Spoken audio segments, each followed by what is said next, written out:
మంచిది. సమయానుకూలతను బట్టి దేవుని సన్నిధిలో ఉన్నటువంటి మనము కొంత సమయము ఒక మాట చదువుకొని ప్రార్థన చేసుకొని ఈ దినమందు కూడికను ముగించుకుందాం. కృప కలిగిన దేవుడు, కనికరము కలిగిన ప్రభు మనకు తన యొక్క సందేశమును తెలియపరిచినప్పుడు మనలో ఉన్న ప్రతి బాధను, మనలో ఉన్న ప్రతి సమస్యను మనము పోగొట్టుకునేలాగున కొంత సమయం జాగ్రత్తగా శ్రద్ధ కలిగి కొద్ది మాట్లాడుద్దాం. ఈ సమయంలో బైబిల్ గ్రంథంలో నుంచి రాజుల మొదటి గ్రంథము 17వ అధ్యాయము 18వ వచనాన్ని జాగ్రత్తగా చదువుదాం. ఆమె ఏలియాతో, దైవజనుడా, నా యొద్దకు నీవు రా నిమిత్తమేమి? నా పాపమును నాకు జ్ఞాపకము చేసి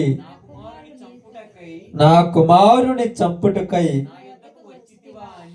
నా యొద్దకు వచ్చితివా అని మనవి చేయగా. చాలు. దేవుడి వాక్య భాగం మన మధ్యలో ఆశీర్వదించును గాక. ఆమేన్. కూడి వచ్చిన మందికి ప్రభునామములు శుభాలు, వందనాలు తెలియజేయుచున్నాను. పరిశుద్ధ గ్రంథంలో ఉన్నటువంటి ఈ సందర్భమును మనము చాలా జాగ్రత్తగా వినుటి కొరకు సిద్ధపడదాం.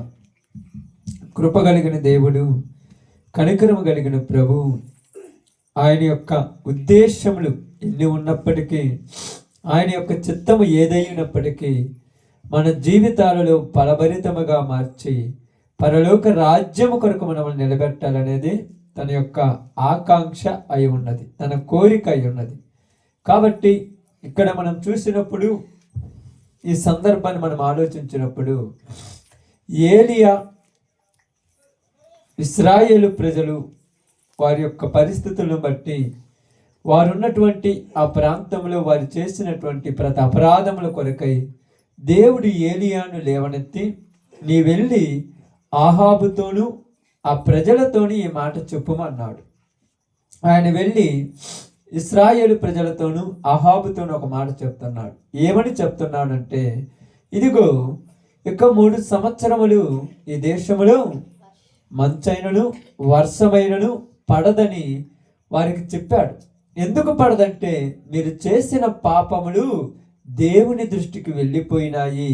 దేవుడు మీ పాపములను బట్టి మిమ్మల్ని శిక్షించాలని ఆశ కలిగి ఉన్నాడు కనుక ఇక వర్షము పడదని చెప్పగానే వెంటనే దేవుడు ఏలియాతో మాట్లాడుతున్నాడు. ఇదిగో ఈ యొక్క వర్షం పడేంత వరకు కూడా నేను నిన్ను పోషించుటకై నీవు కేరీతు వాగు దగ్గరికి వెళ్ళము.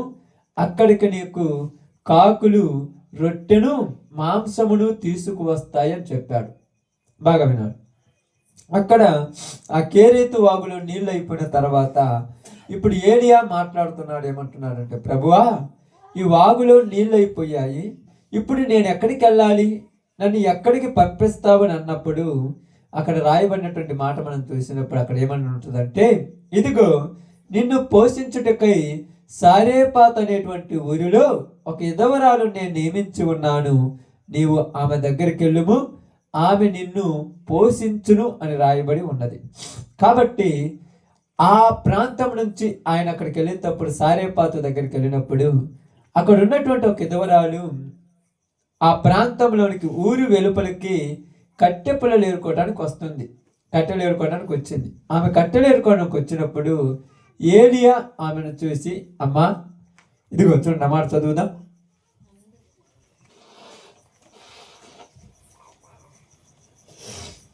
చదువుదాం. 17వ అధ్యాయము 10వ వచనం అనుకుంటా.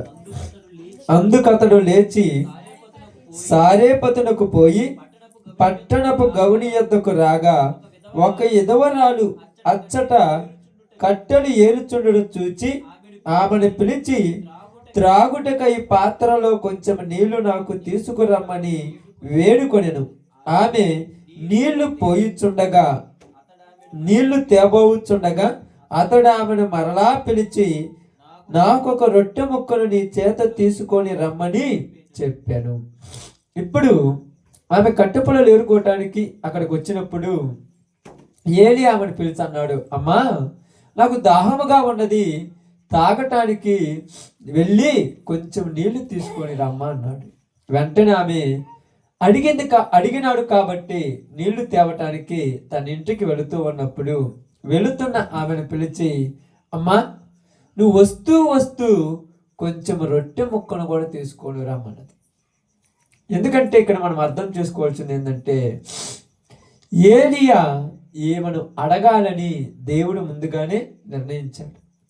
ఈమెను ఏలియా అడిగేటప్పుడు ఏ విషయంలో కూడా ఏలియా నేను ప్రవక్తని, నేను గొప్పవాణ్ణి, నేను దేవుడితో సంభాషణ కలిగి ఉంటున్నాను, నేను ఏమని ఎందుకు అడగాలి అనేటువంటి ఒక అహంభావం అనేది ఏలియాలో కనపడటంలా. అవసరం వచ్చినప్పుడు మనం ఏం చేయాలంట? ఎవరినైనా ఏ పరిస్థితిలోనైనా దేవుడు చెప్పినప్పుడు చెయ్యాలి. ఈ యొక్క సారెపత్ అనేటువంటి ఊరిలో ఎంతో మంది ఉన్నారు, ఎవరి దగ్గర పంపేయలేదు, ఈమె దగ్గరికి వెళ్ళమని చెప్పాడు. ఇప్పుడు ఆమెను అడిగినప్పుడు ఆమె నిజం మాట్లాడుతుంది. ఏం చెప్తుంది? నిజం చెప్తుంది. అయ్యా, పరిస్థితులు ఎలా ఉన్నాయో చూస్తున్నావుగా, దేశంలో కరువు ఎక్కువైపోయింది, వాగులు వంకలు ఎండిపోయాయి, పంటలు పండటం కొడక తగ్గిపోయాయి, జనములు కరువులలో కాటకాలలో ఉన్నారు కనుక ఇప్పుడు నా దగ్గర, నా ఇంటిలో నాకు కొంచెము పిండియు కొంచెము నూనె ఉన్నది. ఈరోజు నేను ఈ కట్టె పుల్లలు ఏరుకొని ఇంటికి పోయిన తర్వాత ఆ పిండి పిసికి రొట్టె చేసుకొని నేను నా కుమారుడు తిని తర్వాత చనిపోవాలి అని రాయబడింది. అక్కడ అదే మాట చూడండి, చదవమ్మ మాట. అందుకామె, నీ దేవుడైన యెహోవా జీవము తోడు, తొట్టిలో పట్టెడు పిండియు గుడ్డిలో కొంచెము నూనెయు నా యొద్ద నున్నవే గాని అప్పం ఒకటైనను లేదు. మేము చావక ముందు నేను ఇంటికి పోయి వాటిని నాకును నా బిడ్డకును సిద్ధము చేసుకొనవలెనని కొన్ని పుల్లలు ఏరుకొనుటకై వచ్చి తినను. ఏమంటాడు? మేము చావక మునుపు అంటే ఇది అయిపోయిన తర్వాత మా దగ్గర ఏమి లేదు, ఇది అయిపోయిన తర్వాత ఏమి లేదమ్మా, పిండి లేదు, నూనె లేదు, ఈ రోజుతో మాకు క్లోజ్, రేపు ప్రాముఖ్యం మా జీవితాల్లో మాకు ఏమీ లేదు, ఇదే మాకు చివరి ఆహారం, ఇది తిన్న తర్వాత మేము చచ్చిపోతాము, ఏమీ లేదు. కానీ ఏలియా ఇక్కడ మాట్లాడుతున్న మాట ఏంటంటే, నీవు భయపడవద్దు, దేవుడు నాకు ఒక మాట చెప్పాడు, నీకు కలిగిన దానిలో నీకాడ కొంచెమే ఉందా ఉన్నావు కదా, ఆ కొంచెములో మొట్టమొదట కొంచెము నాకు చేసి తీసుకోనురా అన్నాడు. మీరిద్దరు ఎలా చేసుకుంటున్నారు కదా, ఎన్ని రొట్టెలు చేసుకుంటారు? 2 రొట్టెలు చేసుకుంటారు కదా. కానీ వాటిలో మొదట కొంచెము పిండి తీసి ఒక రొట్టెను చేసి అది నా యొద్దకు తీసుకొనిరా అని చెప్పగానే ఈమె ఇక్కడ ఎదురు సమాధానం ఏమీ చెప్పలేకుండా పోయింది. మనమైతే ఆలోచిస్తామా లేదా? ఖచ్చితంగా ఆలోచిస్తాం. నాకు నా బిడ్డకే, మేమిద్దరు తర్వాతే మాకు ఎవరైనా, కానీ నువ్వు మధ్యలో ఎవరు వచ్చావు? అందుకే అలా ఆలోచించినప్పుడు చూడండి, అక్కడ మనం చదువుదాం మళ్ళీ కొద్దిగా ముందుకు వచ్చిన తర్వాత. అప్పుడు ఏలియా ఆమెతో ఇట్లా, నువ్వు భయపడవద్దు, పోయి నీవు చెప్పినట్లు చేయము, అయితే అందులో నాకు ఒక చిన్న అప్పము మొదట చేసి నా యొద్దకు తీసుకొని రమ్ము, తర్వాత నీకును నీ బిడ్డకును అప్పము చేసుకొనుము, భూమి మీద యెహోవా వర్షము కురిపించు వరకు ఆ తొట్టిలో ఉన్న పిండి తక్కువ కాదు, బుడ్డిలో ఉన్న నూనె అయిపోదు. ఎవరు మాట్లాడుతున్నారు ఈ మాట? ఏలియా చెప్తున్నాడు. ఎవరితో చెప్తున్నాడు? ఒక విధవరాలుతో చెప్తున్నాడు. ఇప్పుడు ఏలియా దగ్గర ఏముంది? ఏముందమ్మా? ఏలియా దగ్గర ఏముంది? ఏమీ లేదు. విధవరాల దగ్గర ఏముంది? కొంచెం పిండి ఉంది. ఇప్పుడు అప్పుడప్పుడు మన దగ్గర కూడా ఎవరో ఒకళ్ళు వస్తారు ఏదో ఒకటి అడుగుటానికి. అప్పుడు మనం వాళ్ళు ఏమంటారు తెలుసా, నీ మంచి నీ యొక్క చేతులతో నాకు ఏదైనా దానం చేస్తే నీవు నీ పిల్లల జీవితాంతం ఆశీర్వదించబడతారంట. మనం ఏమంటాం, కొంచెం మంది అంటామా, లేదంటామా, లేదంటామో కొంచెం మంది అంటాం అనేది తర్వాత సంగతి. వీడు అడుక్కొని వచ్చినాడు, అడుక్కొని రాక నేను చేస్తేమి చేయకపోతే వాడెందుకు, వాళ్ళకెందుకు అసలు అంటే మేము దానం చేస్తే మా కుటుంబాలు ఆశీర్వదించబడతాయి, చేయకపోతే. ఈరోజు ఎవరు దానం చేయటం లేదు కానీ వాళ్ళ కుటుంబాలు ఆశీర్వదించబడట్లేదా? ఎవరు కూడా పక్కన వాళ్ళకు పెట్టడం లేదు అయినా వాళ్ళు దీవించబడటం లేదా? ఇక్కడ బాగా గమనించి ఆలోచించండి. నీకు కలిగిన దానిలో మొట్టమొదట కొంచెము చేసి అది నాకు తీసుకొనిరా, తర్వాత నీ కుమారుడికి చేసుకో, నేను కాదనట్లేదు, కొంచెం ఒక చిన్న ముక్క చేసి నాకు తీసుకొనిరా మొదట అన్నాడు. ఇక్కడ చెప్పాల్సిన విషయం ఏమిటంటే, దేవుడు మనందరికీ తెలియచేస్తున్న ఒక మాట ఏంటంటే, మన జీవితంలో, నీ జీవితంలో కానీ నా జీవితంలో కానీ మనము ప్రారంభిస్తున్న ప్రతి దినములో మొదటి గడియ దేవునికి ఇవ్వాలి. మొదటిది మనం దేవునికి ఇస్తామా? ఇస్తారా? లేచిన వెంటనే కళ్ళు తెరవటానికి ప్రారంభించడం ముందే కళ్ళతో మొబైల్ ఫోన్ చూస్తాం మనం, అంతే. ఈ రోజులలో ట్రెండ్ అలా మారిపోయింది. లేకపోతే ఈరోజు ఉదయాన్నే మా బిడ్డను చూస్తే నాకు మంచి జరుగుతుంది, నా పిల్లలను చూస్తే నాకు మంచి జరుగుతుంది, నా భార్యను చూస్తే నాకు మంచి జరుగుతుంది, నీ ముఖమే చూడాలని ఇలాగే అనుకుంటాం. కానీ మొదటి గడియ దేవునికి ఇచ్చేవాళ్ళు భూమి మీద కరువైపోయారు. మొదటి గడియ ఇక్కడ ఏలియా ఏమన్నాడు తెలుసా, నీకు కలిగిన దాంట్లో మొట్టమొదట కొంచెము చేసి నాకు తీసుకొని రమ్మన్నాడు. మొదట మనం ఎవరికి ఇవ్వాలి? దేవునికి ఇవ్వాలి. ఇప్పుడు దేవునికి ఇవ్వాలంటే ఎవరమన్నా ఆలోచిస్తామమ్మా? దేవునికి ఇవ్వాలంటే ఎవరమన్నా ఆలోచిస్తామా? ఏంటిది? నీ ధనము, నీ బలము, నీ ఆస్తి, నీ ఐశ్వర్యము, ఇవన్నీ ఫస్ట్ నీ జీవితంలో నీకు దేవుడిచ్చిన ఆయుస్సులో మొట్టమొదట గడియ దేవునికి ఇచ్చే వాళ్ళు ఈరోజు కరువైపోయారు. అందుకే వాళ్ళ జీవితాలు ఎంత చేసినా 3 పువ్వులు 6 కాయలుగా ఉండటం లేదు. ఎంత సంపాదించినా చిల్లి సంచిలో వేసినటువంటి చిల్లరలాగే మారిపోయింది. ఎన్ని చేసినా అవన్నీ ఏదో ఒక దారులలో వెళ్ళిపోతున్నాయి, కానీ రూపాయి అనేది ఇంట్లో మిగలట్లేదు లేదు జనాలకి. నెలొచ్చేలోపు 10,000 వస్తాయి, 20,000 వస్తాయి, 50,000 వస్తాయి, 30,000 వస్తాయి, మళ్ళా నెలొచ్చేలోపు ₹1 మిగలట్లేదు. ఏమైనాయి అంటే ఏమవుతున్నాయో వాళ్ళకు కూడా తెలియదు. ఎందుకంటే దేవుడికి మొదట స్థానం ఇవ్వటం మర్చిపోయారు. అదే చెప్పాడు, అమ్మా నువ్వు భయపడవద్దు, నీవు మొట్టమొదట చేసింది కొంచెం నాకు తీసుకొని రమ్మని చెప్పాడు. కానీ ఏమేమనుకొని ఉండొచ్చు అంటే, బాగా గమనించి ఆలోచించండి. నీకు ఆకలి అవుతుంది కాబట్టి ఏదైనా చెప్తావు, అంతే కదా. అప్పుడప్పుడు ఆకలి అయిన వాళ్ళు ఏం చెప్తారు, నీకు పుణ్యం వస్తుందయ్యా, నువ్వు దీవించబడతావయ్యా, నీకు రాజయోగం ఉందయ్యా, నాకు కొద్దిగా అన్నం పెట్టమన్నప్పుడు వీడు ఆకలితో ఉన్నాడు, అడుక్కోవటానికి వీడు చేసే ప్రయోగాలు ఇవన్నీ. కానీ దేవుడు ఎవరి ద్వారా ఏమి పలికిస్తాడో మనకైతే, ఇప్పుడు ఏలియా ఎవరు ఆమెకు తెలుసా? ప్రవక్త అని తెలిసి ఏమన్నాడు, నీ దేవుడైన యెహోవా జీవముతోడు నా యొద్ద కొంచెము పిండి కొంచెము నేనేమన్నది అంటే దేవునితో, అంటే అబద్ధం చెప్పడం నిజమే చెప్తుంది. ఉన్న కొంచెములో మొట్టమొదట కొంచెం దేవుడు తన సేవకుడికి ఇవ్వమని చెప్తుంటే ఎవరైనా ఇచ్చేవారు ఉన్నారా? ఈరోజు జాగ్రత్త గమనించండి. ఈ ఒక్క అరగంట తోడుంటే నేను ఎవరితోనైనా స్పెండ్ చేయిస్తూ వేరే వాళ్ళతో ఫోన్లో మాట్లాడవచ్చు, పిల్లలతో మాట్లాడవచ్చు, వేరే పని గురించి మాట్లాడుకోవచ్చు. అంటే టైంలో దేవునికి టైం ఇవ్వటం మర్చిపోయాం.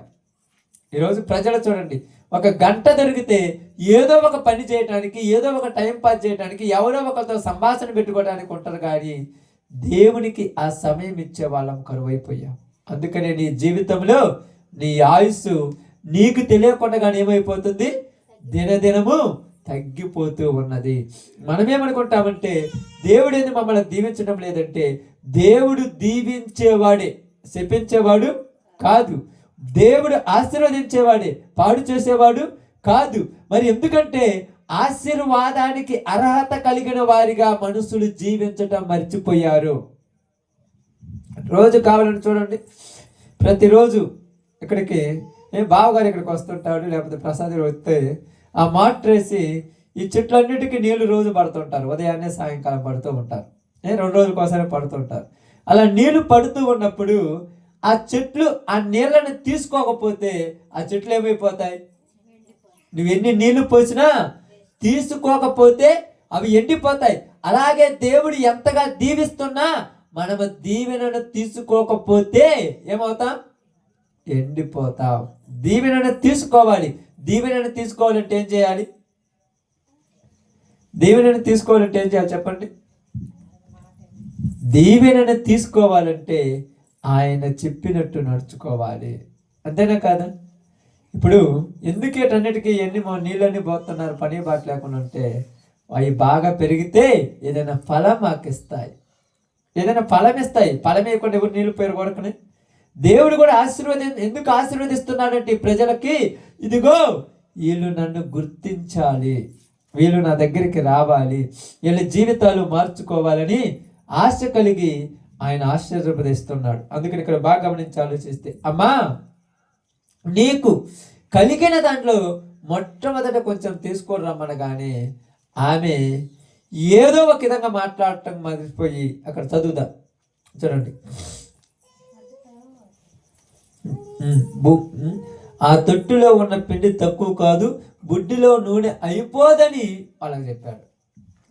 ఇప్పుడు బాగానండి, ఆ పిండి తీసిన తర్వాత, ఆ నూనె తీసిన తర్వాత దాంట్లో నూనె ఉంటుందా అయిపోద్దా?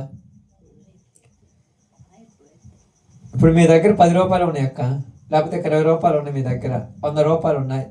ఆ 100 రూపాయలు ఈరోజు ఖర్చు పెట్టుకుంటే రేపటి కొత్త మళ్ళా.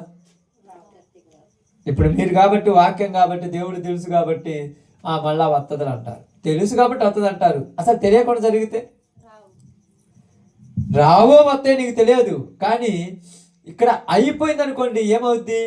రేపటికి ఉండదేమో, రేపటికి ఉండవేమో అనేటువంటి మనస్సు ఇక్కడ సారేపాతు విధవరాలకు రాకూడదు. ఈయనకిస్తే నాకు ఉండదేమో. ఈరోజు ఏమన్నది? కొంచెము పిండి కొంచెము నూనె ఉన్నది, మేము చావకు ముందు అవి తిని వాటిని రొట్టెలు చేసుకొని తినాలని కట్టెలు ఏరుకున్నట్టుకు నేను వచ్చాను. చావక మునిపు, ఇంకా తర్వాత మేము చచ్చిపోతాం. ఇప్పుడు నేనేం చెప్తున్నాడు? ఇదిగో నీ జీవితంలో నీకు ఒకటి చెప్తున్నాను, ఇక్కడ వర్షము పడేంత వరకు ఆ కుండలో పిండి అయిపోదు, బుడ్డిలో నూనె తరిగిపోదు. ఒక్కసారి నా మాట వినమన్నాడు. ఇప్పుడు ఎన్న అయిపోద్ది, వినకపోయినా ఉంది కొంచెమే, ఎన్న అయిపోద్ది, వినకపోయినా అయిపోద్ది. ఇప్పుడు రెండిట్లో ఉండాల్సింది ఏంటంటే, ఎట్టా అయిపోద్ది కాబట్టి ఆయన చెప్పినట్టుగా కొంచెం ఆయనకిచ్చి మిగతాది నేను కాల్చుకొని తిందాం అనుకుంది. ఇప్పుడు బాగా గమనించి ఆలోచించండి. ఈ భూమి మీద మంచిగా బ్రతికినా చచ్చిపోతాం, చెడగా బ్రతికినా చచ్చిపోతాం. ఎట్టా చచ్చిపోతాం, చచ్చిపోకుండా ఉండలేం. కానీ ఆయన చెప్పినట్టు విని చచ్చిపోదాం. ఒకవేళ పుణ్యం వస్తే పరలోకం వస్తే వస్తుంది, రాకపోతే లేదు. కానీ ఇక్కడ మనకు ఆప్షన్ ఏముందంటే చెప్పినట్టు విని చచ్చిపోదాం. ఇక్కడ అదే జరిగింది. చెప్పినట్టు చేద్దాం. కొంచెమే తీయాల్సింది, మొత్తం ఏమనట్లేదుగా. మొత్తం ఏమంటుండా ఆయన? ఏమన్నా మొత్తం ఏమైనా రాయబడిందా? కొంచెమే. నీ జీవితంలో నీకున్నటువంటి ఆయుస్సులో నీవు ఎలా చచ్చిపోవాల్సిందే, నేను చచ్చిపోవాల్సిందే, నువ్వు చచ్చిపోవాల్సిందే, భూమి మీద ఉన్న ప్రతి ఒక్కళ్ళు చచ్చిపోవాల్సిందే. శాశ్వత కాలము భూమి ఉన్నంత కాలం బ్రతికే వాళ్ళు ఎవరు లేరు. ఎలాగ చచ్చిపోతాం. చచ్చిపోతున్న మనకు ఆయన ఏం చెప్పాడంటే, ఎలాగ చచ్చిపోతారు కాబట్టి ఆ చనిపోయే లోపు నీ జీవితంలో దేవుని కోసం బ్రతుకు. ఎలాగ చచ్చిపోతావు కదా, చచ్చిపోయిన తర్వాత దేవుని కోసం బతికితే తర్వాత నీకేమవుతుంది? పరలోకం దక్కుతుంది. ఒకవేళ దేవుని కోసం బతకకుండా చచ్చిపోయామనుకోండి, నరకం వస్తుంది. బాగా ఆలోచించు, నరకము వస్తుంది. ఇప్పుడు ఎలాగ చచ్చిపోవటం అనేది కామన్, ఖచ్చితంగా చచ్చిపోతారు. ఊరొకళ్ళు చచ్చిపోకుండా అనేది ఉండనే ఖచ్చితంగా చచ్చిపోవాల్సింది. మంచిగా బతికి చచ్చిపోయామనుకోండి పరలోకం వస్తుంది. ఒకవేళ రాకపోయినా పెద్ద అభ్యంతరం ఏం లేదు, ఎందుకంటే మంచిగా బతికాం కాబట్టి. అదే చెడుగా బతికి చచ్చిపోయామనుకోండి నరకం అనేది ఖచ్చితంగా వస్తుంది. అందుకని ఇక్కడ ఏం చెప్తున్నాడంటే ఆయన, ఇదిగో నీ దగ్గర ఉన్నది ఈ పూటే అయిపోద్ది, ఈ పూట అయిపోద్ది, మళ్ళీ 2 రోజులు 3 రోజులు ఏమి ఉండదు, 10 రోజులు ఏమైనా ఉంటుందా? ఉండదు. ఉన్నది ఈ రోజు అయిపోద్ది. అయిపోయే దానిలో కొంచెం నాకు ఇవ్వమన్నాడు. కొంచెం ఎక్కువ ఇవ్వమల్లా. కొంచెం ఎందుకు? ఆ కొంచెం వేయటం వల్ల ఏమైనా కొంపలు మునిగిపోతాయా? ఇప్పుడు చెప్పండి మీరు ఏమన్నా. కొంచెం వేయటం వల్ల కొంపలు మునిగిపోతాయా? కొంపలు మునిగిపోయినట్టు చేసుకుంటాం తెలుసా మనము. ఆ కొంచెం ఇవ్వటానికి అంత బాధ తెలుసా? బాధ ఉంటుందా లేదమ్మా? కొంచెం ఇవ్వటానికి బాధ ఉంటుందా? ఉండదా? మీకు ఎప్పుడు లేదా? ఏ కొంచెం ఇవ్వటానికి ఇప్పుడు చెప్పాలి. ఏ కొంచెం ఇవ్వటానికి బాధ ఉంది? ఉదయాన్నే లేచిన వెంటనే ఒక్క అరగంట దోడి దేవునికి ఇవ్వటం అని అలా కాదు. ఎట్ట రోజు అయిపోద్ది, ఈ రోజు ఉండాల్సిన పని లేదు, రేపు అయిపోద్ది. ఎట్ట అయిపోయేది? అయిపోయేలోపు కొంచెము రోజుకు ఒక అరగంట అయిన దేవుడికి ఇచ్చి చూడండి, చూద్దాం ఊరి వల్ల నా ఉద్యమం. అరగంటతో ఏమనుకుంటారు తెలుసా? ఇక్కడ మనందరము ఉదయం నుంచి సాయంకాలం దాకా మనము ఎక్కువ సమయము పనే చేస్తాము.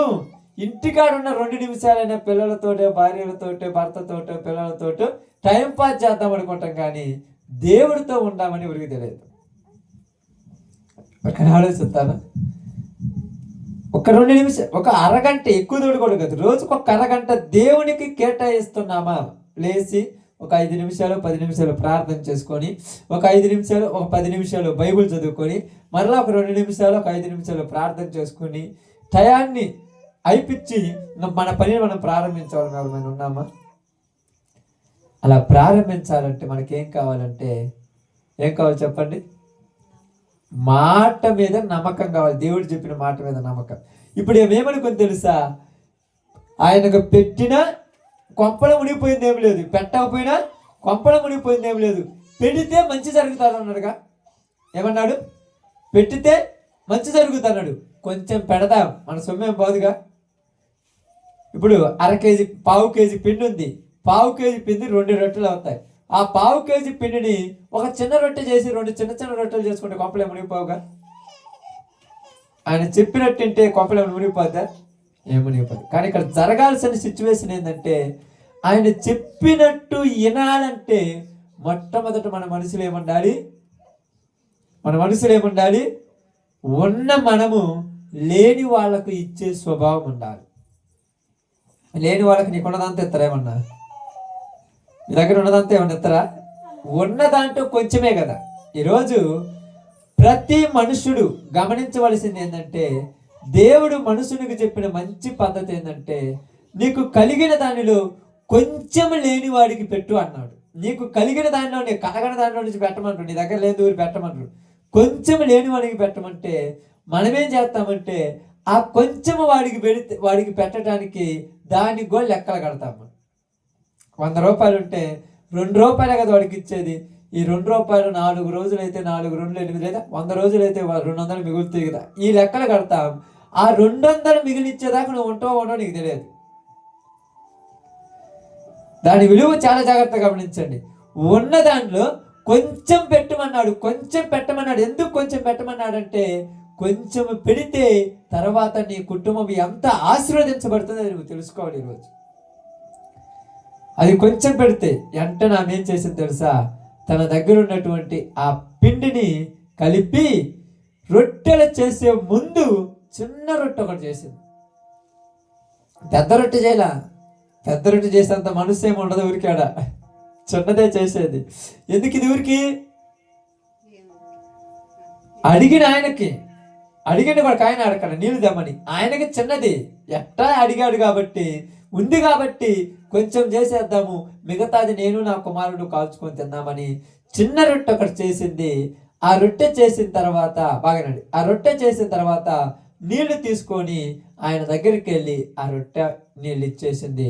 ఆయన తిని ఆమెను దీవించి ఎమ్మటే వచ్చేసింది. ఇప్పుడు మనం చదువుదాం చూడండి. 16వ వచనం చూద్దాం. యెహోవా యెహోవా ఏలీయా ద్వారా సెలవిచ్చిన ప్రకారము 15 నుంచి చదువు. ఇశ్రాయేలు దేవుడైన యెహోవా సెలవిచ్చి ఉన్నాడు అనెను.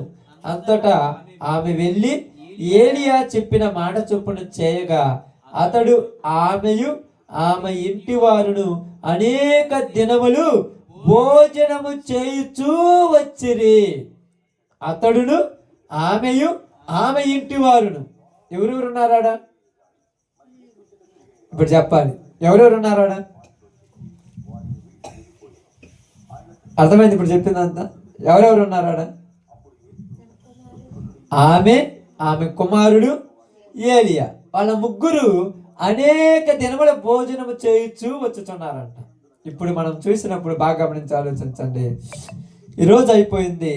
అయిపోయిన తర్వాత ఆ కుండలో ఏమైపోయింది? పిండి అయిపోయింది, బుడ్డిలో నూనె అయిపోయింది.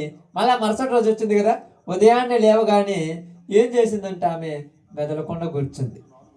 ఏం చేయాలో అర్థం కాలేదు. ఎందుకు? ఏం అవకాశం లేదని. ఏలియా వచ్చి, అమ్మా ఏంది రొట్టింగా చేయలేదంటే, నిన్ననే పిండి అయిపోయింది కదయ్యా, ఒకసారి వెళ్ళి బుడ్డిలో చూడు, ఒకసారి వెళ్ళి కొండలో చూడమన్నాడు. ఇప్పుడు వెళ్ళి కొండలో చూస్తే పిండి ఉంది, బుడ్డిలో చూస్తే నూనె ఉంది. మళ్ళీ ఏం చేసింది? మళ్ళా 3 రొట్టెలు చేసింది. ఆ పిండి అయిపోయింది, ఆ నూనె అయిపోయింది. బాగా ఆలోచించండి. ఆ పిండి అయిపోయింది, ఆ నూనె అయిపోయింది. మళ్ళా మరుసటి రోజు వచ్చాక మళ్ళా దిగులు పడుతుంది. ఏమని? నిన్న పిండి అయిపోయింది, నూనె అయిపోయింది, ఈరోజు మళ్ళా ఉంటుందో ఉండదు. మళ్ళా చూడగానే ఆ పిండి ఉంటుంది, నూనె ఉంటుంది. అంటే వీళ్ళు చేసిన తర్వాత అయిపోతుంది. మళ్ళా వాళ్ళకి అవసరం వచ్చినప్పుడు కుండలో పిండి, బుడ్డిలో నూనె ఉంటుంది. అవసరం ఆకలి అయినప్పుడు పోయి వండుకుంటుంది.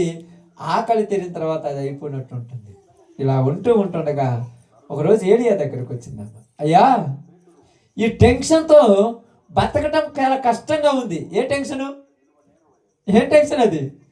ఈరోజు చూస్తేనేమో ఆ యొక్క మనకైతే బియ్యపు గోతలు ఉంటాయి కదా, ఆ బుడ్డిలో ఆ కుండలో ఉన్న పిండి అంతా తీశాను, దాన్ని కలిపేసి రొట్టె చేశాను, ఈ నూనె మొత్తం పోసాను.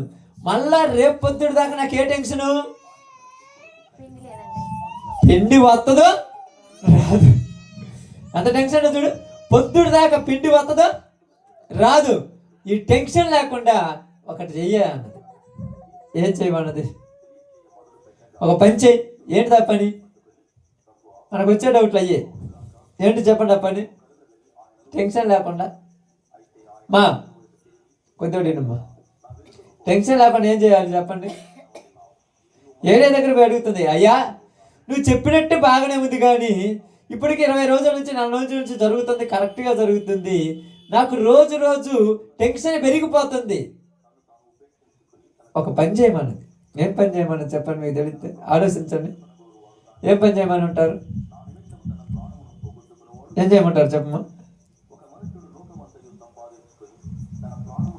ఏం చేయమని ఉంటారు? అర్థమైంది?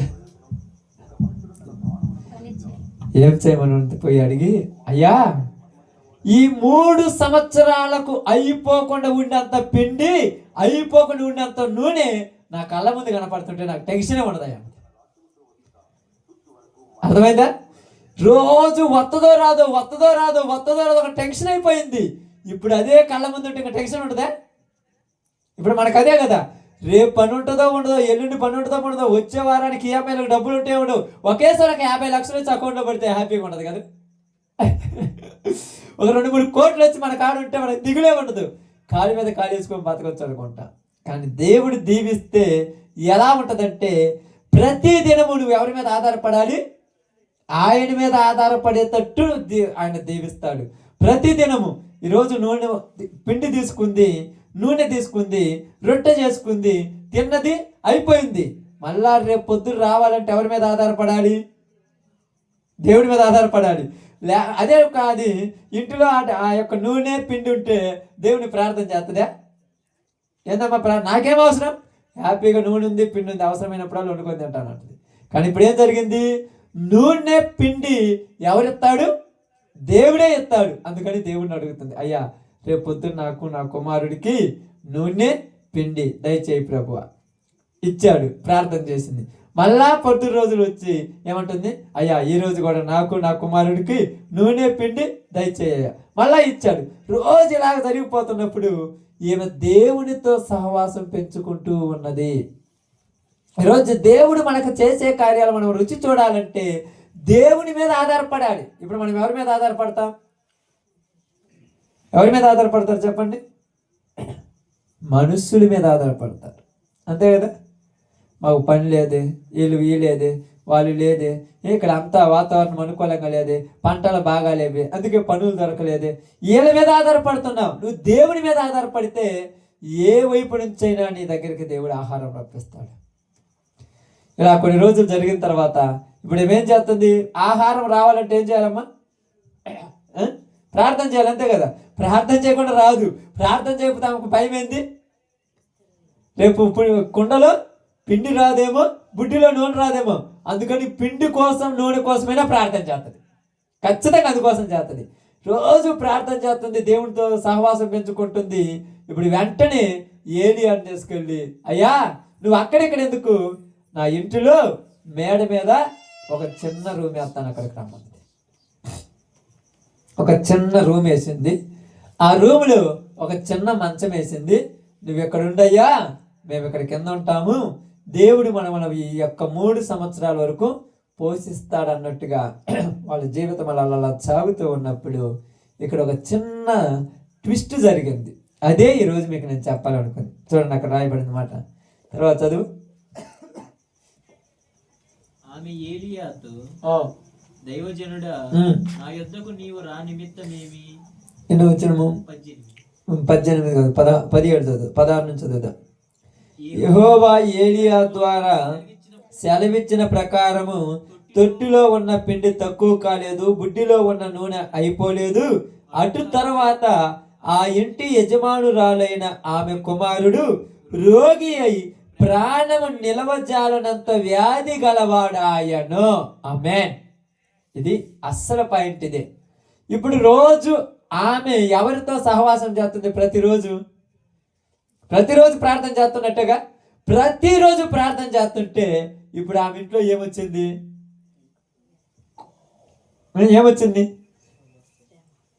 కుమారుడికి జబ్బు వచ్చింది. ఇప్పుడు ఎంత కోపంతో చెప్పండి.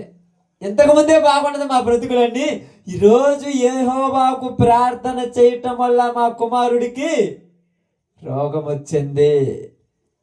ఇప్పుడు రోగం వద్దురని ప్రార్థన చేస్తారా? ప్రార్థన చేస్తే ఆశీర్వాదాలు రావాలి, ప్రార్థన చేస్తే ఏమి రావాలి? దీవెనలు రావాలి. ప్రార్థన చేస్తే రోగం వచ్చింది అక్కడ. మరి బుడ్డిలో నూనె వస్తుంది, కుండలో పిండి వస్తుంది, కానీ పిల్లోడికి ఏమొచ్చింది? రోగం వచ్చింది. ఇప్పుడు అలాగనే దేవునితో నడుస్తున్నప్పుడే నీకేమొస్తాయి? సమస్యలు. దేవునిలో వెళ్ళిపోతున్నప్పుడు నీకేమొస్తాయి? ఇబ్బందులు. ఎందుకు? ఇప్పుడు చెప్పండి, ఎందుకు వస్తాయి? దేవుళ్ళో లేని వాళ్ళకి ఏముండవు, దేవుళ్ళో ఉన్నప్పుడు ఎందుకు వస్తాయి చెప్పండి? ఎప్పుడైనా ఆలోచించారా? ఎందుకు వస్తాయి ఈ సమస్యలు? అసలు కుమారుడికి ఏమొచ్చిందంట చూడండి, అక్కడ ఏం రాయబడిందో, ప్రాణము నిలువజాలనంత వ్యాధి. అంటే ప్రాణం పోయేటట్టు వ్యాధి వచ్చింది. మామూలు రోగాలు, జ్వరాలు, జబ్బులు, కళ్ళు నొప్పులు, కడుపుల నొప్పులు ఊరికైనా కామనే, కానీ కుమారుడికి ఏమొచ్చింది? ప్రాణం పోయేంత వ్యాధి వచ్చింది. ఆ వ్యాధి వచ్చినప్పుడు ఊరికైనా బాధేస్తుంది కదా. ఏందయ్యా నువ్వు మా ఇంట్లోకి వచ్చినప్పుడు వాళ్ళ ముంచి మా ఇల్లంతా గందరగోళం గజిబిజిగా అయిపోతుంది. బువ్వ తిన్నంత వరకు ఓకే, సమస్య వస్తేనే మా మనిషి మీద ఇబ్బందులు పెట్టేది, ప్రాబ్లమ్స్. ఇప్పుడు అన్నము రోజు కొండలో నూనె పిండి వస్తుంది, బుడ్డిలో నూనె వస్తుంది. ఇప్పుడు ఏలియా మంచోడా చెడ్డోడా? పిల్లోడికి జబ్బు వచ్చింది, ఇప్పుడు ఏలియా మంచోడా చెడ్డోడా? పిల్లోడికి జబ్బు రాకుండా బుడ్డిలో నూనె, కొండలో పిండి వస్తుంటే మంచోడే. ఇప్పుడు జబ్బు వచ్చింది, రోగం వచ్చింది, ఇప్పుడు ఎవరిని అడగాలి? అది కూడా మామూలు రోగమా? ఇప్పుడు అంటున్నాడు, ఏమంటున్నాడు చూడండి, ఇప్పుడు చదువు. ఆమె ఏలియాతో, దైవజనుడా నా యొద్దకు నువ్వు రా నిమిత్తమే. అసలు నువ్వు నా యొద్దకు ఎందుకు వచ్చా? ఆయన వచ్చింది మంచి కోసం వచ్చాడా, చెడ్డ కోసం వచ్చాడా? అదే ఆయన రాకపోతే ఇప్పటికేమేమైపోయింది? అది చనిపోయి ఉండేది. నిజమా అబద్ధం ఇది? ఖచ్చితమే కదా. ఎందుకు? ఆమె చెప్పిన మాట ఏంది? అయ్యా, నా దగ్గర కుండలో కొంచెం పిండి, బుడ్డిలో కొంచెం నేనున్నది, అది నేను నా కుమారుడు చావక మునుపు అది తిని తర్వాత చచ్చిపోతాం. కానీ ఇన్ని రోజులు బతికిరంటే ఎవరి వల్ల? ఆయన రావటం వల్లే, దేవుడు మాట చెప్పడం వల్లే. ఇప్పుడు ఆయన వచ్చిన తర్వాత ఒక 20 రోజులకో లేకపోతే ఒక నెలకో 2 నెలలకు ఏమొచ్చింది? కుమారుడికి ప్రాణము నిలవజాలనంత అది వచ్చింది. ఇప్పుడు ఎవరి మీద వేస్తుంది ఈ నింద? ఇప్పుడు ఎవరి మీద వేస్తుంది? అయ్యా, నువ్వు నా యొద్దకు ఎందుకు వచ్చావు? అసలు నువ్వు వచ్చి నాకేం చేశావు? పెద్ద తలకాయ నొప్పి తెచ్చిపెట్టావు. నువ్వు రాకుండా ఉంటే బాగుండు నా జీవితంలో కంటుంది. నువ్వు వచ్చి నాకు పెద్ద ప్రాబ్లమ్స్ తెచ్చిపెట్టావు. ఏమైందంటే నా కుమారుడు చావ సిద్ధమై ఉన్నాడు. ఇప్పుడు ఏలియాకు కూడా టెన్షన్ వచ్చేసింది. మామూలుగా అయితే ఏలియా వచ్చి నా కుటుంబం ఎట్టుండాలి? ఆశీర్వదించబడాలి. దేవుడే కదా పొమ్మన్నది. ఆయనంతటా ఆయన ఏమైనా వచ్చిండా? నువ్వు వెళ్ళి అక్కడికి వెళ్ళమన్నాడు. ఏంది, నేను ఇంట్లో అడుగు పెట్టిన తర్వాత ఈ పిల్లోడు చచ్చిపోయిండే ఇక నన్ను ఇంట్లో ఉంచుద్దా? అప్పుడప్పుడు మనం అంటాం, ప్రార్థన చేస్తున్న తర్వాత సమస్యలు ఎక్కువ అవుతుంటే ఏం చేయాలనుకుంటారు వాళ్ళు? ఎందుకులే, ఇంకా ప్రార్థన వద్దులే, ఇంకా ప్రార్థన అవసరం లేదులే. ఎందుకు? సమస్యలు ఎక్కువ అవుతుంటే. ఇక్కడ సమస్యలు చూస్తున్నావు, సమస్యల కంటే ముందేమున్నది? ఆశీర్వాదం. అది గుర్తుందా? ఇదిగో ఇన్ని రోజులు నేను నా కుమారుడు బతికామంటే ఈయన వల్లే, ఈ దేవుడి వల్లే, లేకపోతే మేము బ్రతికే వాళ్ళం కాదు అనుకోవలసిన ఆ మనిషి ఆమె ఆ జబ్బు రాగానే ముందు చేసిన మేలేం చేసింది? మరిచిపోయింది.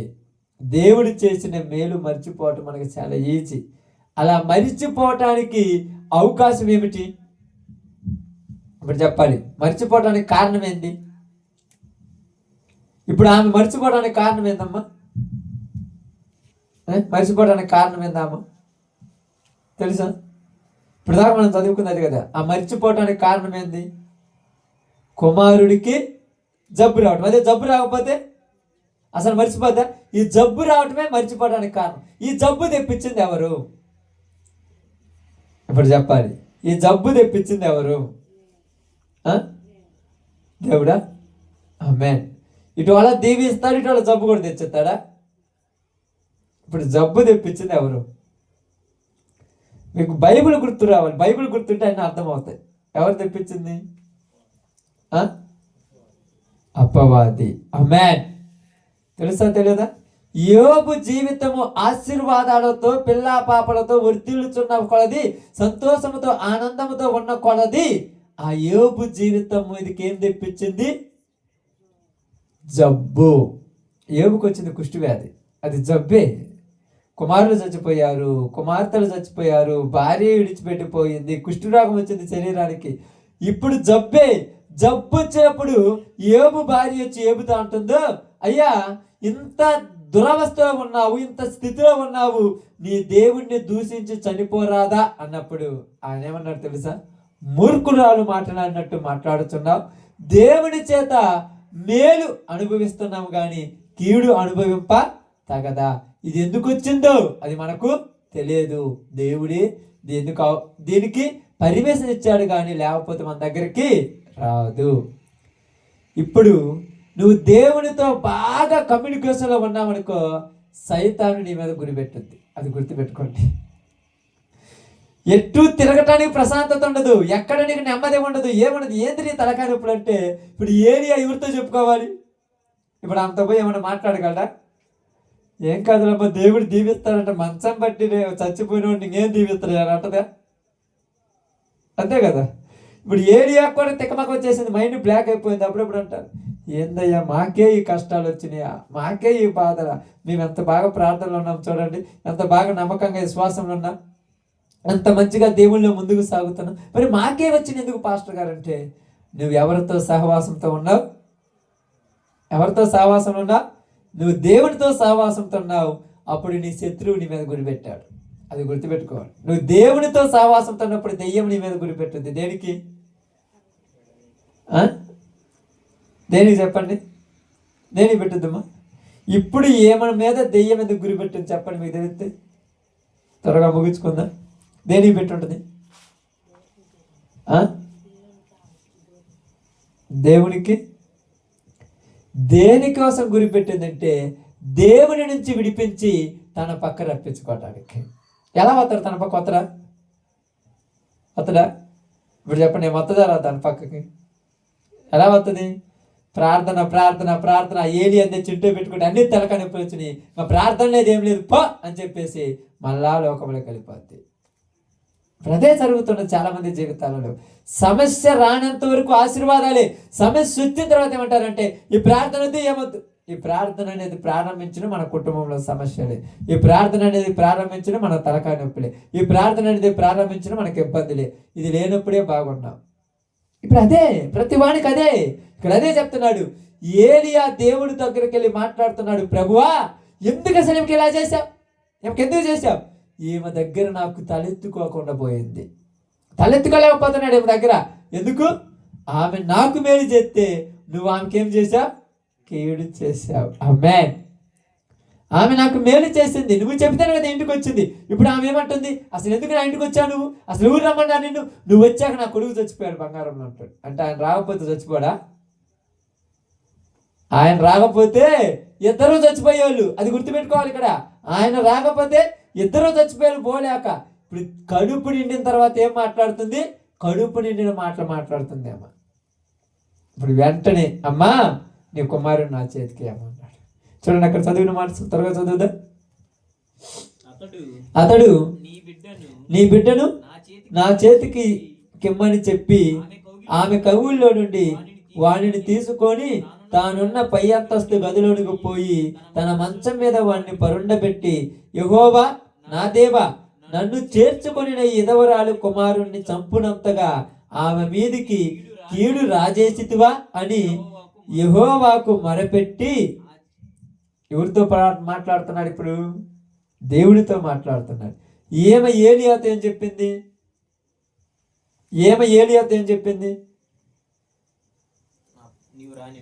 నీవు నా ఇంటిలోనికి వచ్చి నా పాపమును నాకు, అంటే దేవుని బిడ్డలు మన దగ్గర ఉంటే మనం తప్పులు మనకు గుర్తొస్తాయి. అప్పుడప్పుడు మనం చేసిన ప్రాబ్లమ్స్ వాక్యం దగ్గరకు వస్తే మన తప్పులే గుర్తొస్తుంటాయి. నా పాపం నాకు గుర్తు చేశావు, ఇప్పుడు నా పాపం వల్ల నా బిడ్డకి ఏమొచ్చింది? కీడు. ఏం పాపం చేసిందేమా? ఏం చేసిన పాపం ఏం చెప్పండి, మీకు తెలిస్తే. అక్కడ ఏం రహస్యం ఉండదులే. ఏం పాపం చేసి ఉండొచ్చు? వ్యభిచారం చేసిందా? దొంగతనాలు చేసిందా? లేకపోతే ఏమన్నా మోసాలు అన్యాయాలు చేసిందా? ఏమో చేసిన పాపం ఏం చెప్పండి? ఏమి ఎక్కడ ఉంటుంది? సారేపాతు ఊరిలో ఉంటుంది. ఆ సారేపాతు ఊరిలో ఏమొచ్చింది? కరువు వచ్చింది. కరువు రావటానికి కారణం ఏమిటి? అదే ఎందుకు శాపం చెప్పించారు? దేనికి? బయలు దేవతను పూజించటము వలన. అర్థమైందా? ఇప్పుడు ఏమికేమి జ్ఞాపకం వచ్చింది? సృష్టికర్తను మర్చి సృష్టిని పూజించటం వలన నా మీదకి శాపం వచ్చింది, ఇక నేను దాన్ని విడిచిపెట్టాలి. అది అక్కడ మనం తెలుసుకోవాల్సింది. ఇప్పుడు దేవుడు కూడా మనకు ఎందుకు కొన్ని జ్ఞాపకం చేస్తారంటే, మనము ఏమి గుర్తు చేసుకోవాలంటే, మనము దేవుణ్ణి విడిచి లోకానికి మొక్కుతున్నామేమో, జాగ్రత్త. అదే నా పాపము నాకు జ్ఞాపకం చేశావు, అందుకే నా కుమారుడు చచ్చిపోయాడంటే, ఇప్పుడు నీ కుమారుడు చచ్చిపోలా, నీ కుమారుడు గొప్ప కార్యం, నీ జీవితంలో గొప్ప కార్యం జరగబోతుంది. ఎందుకంటే ఇక నీ పాత జీవితాన్ని విడిచిపెట్టి కొత్త జీవితంతో నువ్వు సాగాలి ముందుకి. అంటనాన్ని తీసుకెళ్ళేసి, యెహోవా ఇదిగో నన్ను చేర్చుకుని ఈమె యొక్క కుమారుణ్ణి నువ్వెందుకు ఇలా చంపేశావు, అసలు కారణం ఏమిటి అనగానే వెంటనే యెహోవాతో ఏలియా మాట్లాడుతున్నాడు. అంటే చిరాకు పడినట్టుగా ప్రార్థన చేస్తున్నాడు. మామూలుగా సంతోషంలో ఉండే ప్రార్థన వేరు, ఇబ్బందులు ఉన్న ప్రార్థన వేరు, సమస్య వచ్చినప్పుడు ప్రార్థన వేరు. అబ్రహాం ఏమన్నారు తెలుసా దేవుడితో? అయ్యా ఆ ప్రాంతంలో 50 మంది ఉంటే చంపేవా? చంపాను. 40 మంది ఉంటే చంపను. 30 మంది ఉంటే చంపను. అంటే ఏంది? వాదిస్తున్నాడు. వాదించడం కూడా ఒక ప్రార్థనే.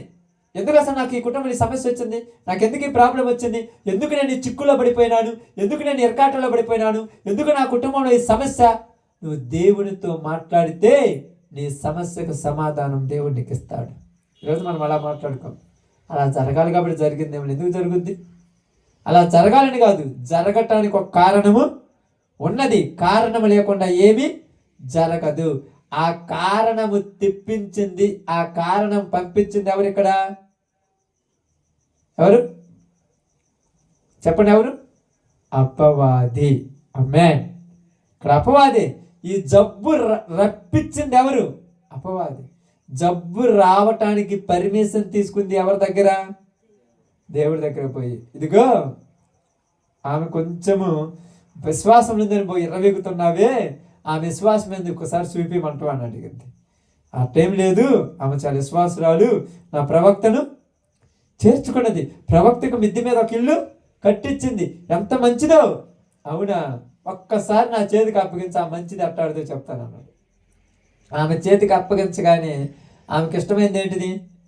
కుమారుడు. ఇప్పుడు మీకు ఇష్టమైనవి ఏంటుంటాయిగా, ఒక్కొక్కరికి ఒక్కొక్కటి ఇష్టం ఉంటుంది. దాని మీదే పెట్టింది అది బాగా, దాని మీదే పెట్టేస్తుంది.